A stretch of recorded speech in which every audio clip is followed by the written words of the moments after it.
शमशान में विक्रमादित्य ने दोबारा बेताल को पकड़कर कंधे पर डाला। बेताल ने रास्ते में एक और कहानी सुनाई और पूछा, दूसरी कहानी। कौशल देश में धर्मपाल नामक राजा शासन करता था। उसके राज्य में एक साधु ने आकर तपस्या शुरू की। साधु के पास एक जादुई फल था। वह फल जिसे मिलता उसे अमरत्व की शक्ति मिलती। राजा धर्मपाल ने साधु की सेवा की और साधु ने वह फल राजा को भेंट कर दिया। राजा ने सोचा, अगर मैं यह फल खा लूं तो मैं अमर हो जाऊंगा, लेकिन अमर जीवन व्यर्थ होगा अगर मेरा राज्य और प्रजा खुशहाल नहीं रहे। बेहतर होगा मैं यह फल अपनी प्रिय रानी को दे दूं ताकि वह हमेशा मेरे साथ रहे। राजा ने वह फल रानी को दिया। रानी ने फल लेकर अपने प्रेमी को दे दिया। प्रेमी ने वह फल एक वेश्या को दे दिया और वेश्या ने वह फल वापस राजा को भेंट कर दिया। अब बताइए, राजा को क्या करना चाहिए? विक्रमादित्य का उत्तर। राजा विक्रम ने तुरंत उत्तर दिया, राजा धर्मपाल को यह समझ लेना चाहिए कि कोई भी व्यक्ति अमरत्व के योग्य नहीं है अगर वह अपने कर्तव्यों को भूलकर लालच में पड़ जाए।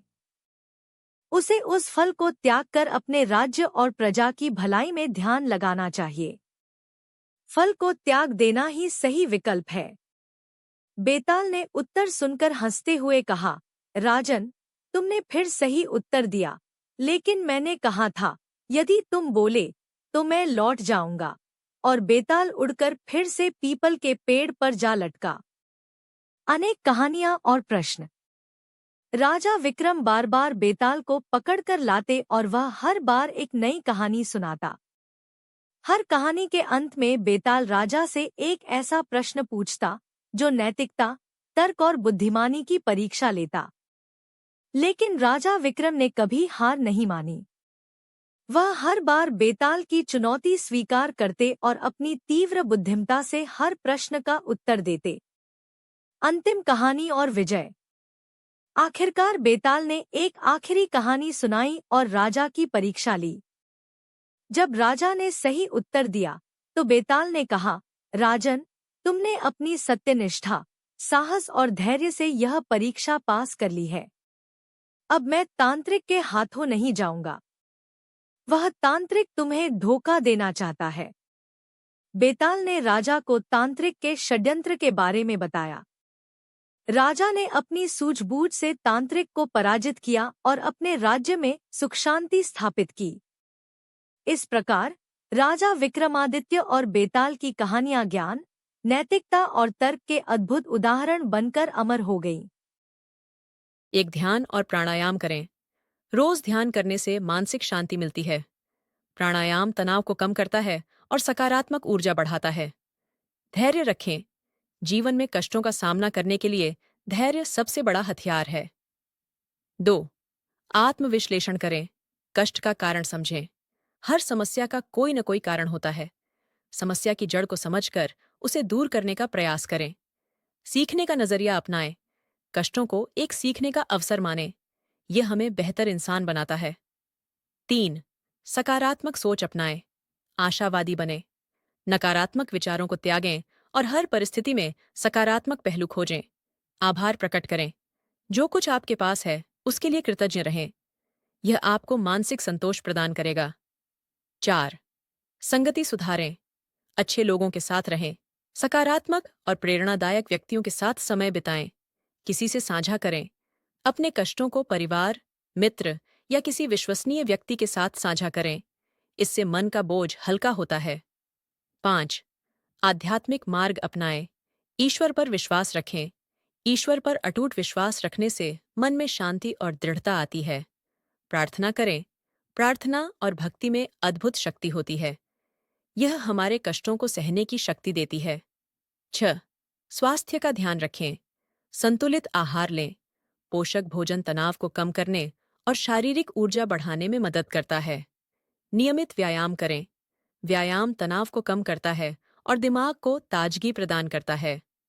7. कर्म पर ध्यान दें। सक्रिय रहें। समस्या से भागने के बजाय उसे हल करने के लिए सक्रिय रूप से प्रयास करें। सही कर्म करें।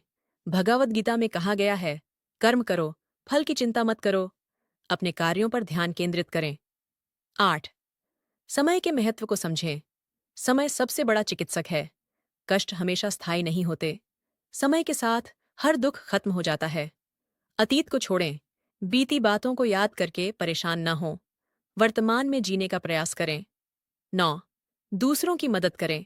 सेवा भावना अपनाएं। जरूरतमंदों की मदद करने से मन को शांति और संतोष मिलता है। परोपकार करें। दूसरों के जीवन में खुशियां लाने का प्रयास करें। 10. स्वामी विवेकानंद के शब्दों में प्रेरणा लें। उठो, जागो और तब तक मत रुको जब तक लक्ष्य प्राप्त न हो जाए। हर कष्ट हमें हमारी मंजिल तक पहुंचाने का माध्यम बन सकता है। कहानी हिंदू धर्म में कई ग्रंथों और पुराणों में वर्णित है। इस कथा का मुख्य उद्देश्य अहंकार का नाश और धर्म की स्थापना को दिखाना है। कहानी के अनुसार ब्रह्मा जी का अहंकार। सृष्टि के रचनाकार ब्रह्मा जी को अपनी सृष्टि निर्माण की शक्ति पर गर्व हो गया था। वे स्वयं को सर्वोपरि मानने लगे और अपने ही महत्व को बढ़ा चढ़ाकर दिखाने लगे। 5वां सिर। ब्रह्मा जी के मूल रूप में 4 सिर थे जो चारों दिशाओं का प्रतिनिधित्व करते हैं। किंवदंती के अनुसार ब्रह्मा जी ने एक 5वां सिर उत्पन्न किया। इस 5वें सिर का उद्देश्य हर चीज पर अपनी श्रेष्ठता साबित करना था। शिव का हस्तक्षेप। ब्रह्मा जी का यह व्यवहार अहंकार और असंतुलन का प्रतीक बन गया। ब्रह्मा जी के इस अहंकार से नाराज होकर भगवान शिव ने उन्हें चेतावनी दी, लेकिन ब्रह्मा जी नहीं माने। अंततः भगवान शिव ने अपने त्रिशूल से ब्रह्मा जी के 5वें सिर को काट दिया। ब्रह्मा को श्राप। ब्रह्मा जी का यह कृत्य इतना बड़ा अपराध माना गया कि भगवान शिव ने उन्हें श्राप दिया कि उन्हें पृथ्वी पर पूजा नहीं मिलेगी। यही कारण है कि हिंदू धर्म में ब्रह्मा जी के मंदिर बहुत कम हैं। सबसे प्रसिद्ध मंदिर पुष्कर, राजस्थान में है। शिव पर ब्रह्महत्या दोष। ब्रह्मा का सिर काटने के कारण भगवान शिव पर ब्रह्महत्या दोष लग गया। इस दोष को मिटाने के लिए भगवान शिव ने तपस्या की और कठिन यातनाओं का सामना किया। अंततः उन्हें इस दोष से मुक्ति मिली। इस कथा का संदेश। यह कहानी बताती है कि अहंकार चाहे कितना भी बड़ा क्यों न हो, उसका नाश अवश्य होता है।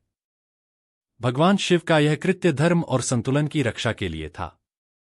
साथ ही यह दर्शाता है कि ब्रह्मा, विष्णु और महेश की त्रिमूर्ति में कोई भी सर्वोपरि नहीं है, बल्कि ये सब मिलकर सृष्टि का संचालन करते हैं। यह कथा हमें यह सिखाती है कि सच्ची शक्ति और महानता का आधार अहंकार से मुक्त होना है। भगवान शिव और समुद्र मंथन की कहानी। भगवान शिव भारतीय पौराणिक कथाओं के प्रमुख देवता हैं।